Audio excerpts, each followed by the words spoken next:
Hello दोस्तों, तो आज के इस वीडियो में हम कुछ बहुत ही खास तरह के हिंदी वाक्यों को अंग्रेजी में ट्रांसलेट करना सीखने वाले हैं। जैसे कि आपको यहाँ पर सबसे पहला वाक्य दिख रहा होगा। सबसे पहला वाक्य है मुझे जाने दो। इसी प्रकार का दूसरा वाक्य है उसे पढ़ने दो। तो इस प्रकार के वाक्यों को हम कैसे अंग्रेजी में ट्रांसलेट करेंगे, यही हम इस वीडियो में सीखने वाले हैं।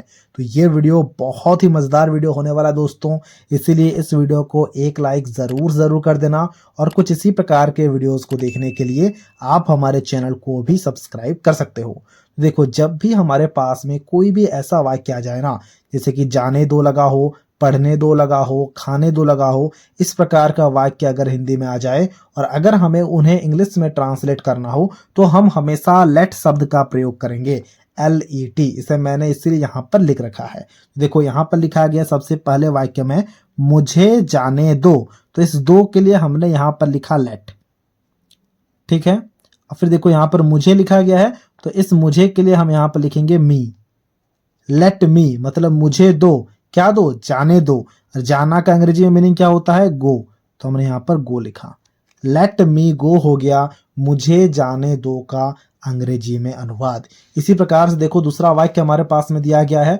दूसरा वाक्य क्या है, जरा ध्यान से देखो। दूसरा वाक्य है उसे पढ़ने दो, तो इस दो के लिए हम यहाँ पर क्या लिखेंगे? लेट, तो हमने यहाँ पर लेट लिखा। ठीक है, अब उसे का मतलब क्या होता है अंग्रेजी में? उसे का मतलब होता है अंग्रेजी में हिम, तो हमने यहाँ पर हिम लिखा। लेट हिम मतलब उसे दो, क्या करने दो? पढ़ने दो, तो हम यहाँ पर लिखेंगे लेट हिम रीड। आप रीड भी लिख सकते हो या फिर आप लेट हिम स्टडी भी लिख सकते हो, मतलब उसे पढ़ने दो। इसी प्रकार का तीसरा वाक्य दिया गया, जरा ध्यान से देखना। देखो तीसरा वाक्य में क्या दिया गया है? तीसरा वाक्य में दिया गया है मोहन को खेलने दो, तो इस दो के लिए हम क्या लिखेंगे? इस दो के लिए हम यहाँ पर लिखेंगे लेट, तो हमने लेट लिखा। फिर देखो मोहन लिखा गया है, तो हम यहाँ पर मोहन ही लिखेंगे। मोहन का अंग्रेजी मीनिंग क्या होगा? मोहन ही होगा, क्योंकि ये एक नाम है। लेट मोहन मतलब मोहन को दो, क्या करने दो? खेलने दो। खेलने का अंग्रेजी मीनिंग क्या होता है? खेलने का अंग्रेजी मीनिंग होता है प्ले, तो हमने यहाँ पर प्ले लिखा।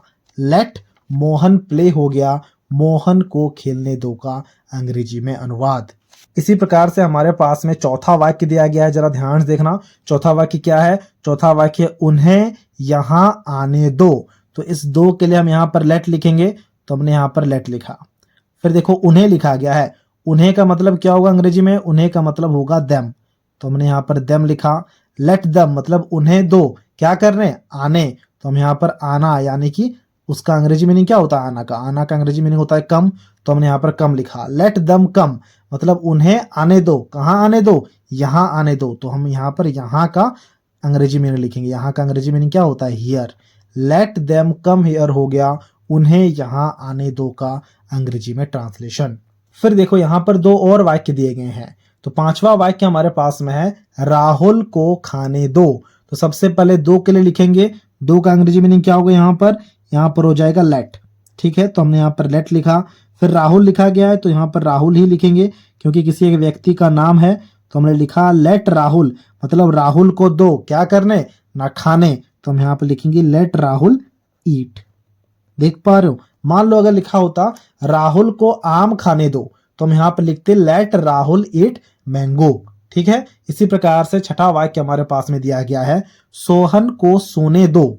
इस वाक्य का ट्रांसलेशन आपको खुद से करना है और इसके ट्रांसलेशन को हमसे कमेंट बॉक्स में शेयर करना है। सोना का अंग्रेजी मीनिंग मैं यहाँ पर लिख देता हूं। सोना का अंग्रेजी मीनिंग होता है स्लीप, SLLEP स्लीप। ठीक है, ये होता है सोना का अंग्रेजी में मीनिंग। तो ये था आज का वीडियो, जहां हमने कुछ खास तरह की हिंदी वाक्यों का अंग्रेजी में ट्रांसलेट करना सीख लिया है। अगर आपको ये वीडियो अच्छा लगा है तो इस वीडियो को एक लाइक जरूर कर देना और कुछ इसी प्रकार के वीडियोस को देखने के लिए आप हमारे चैनल को भी सब्सक्राइब कर सकते हो।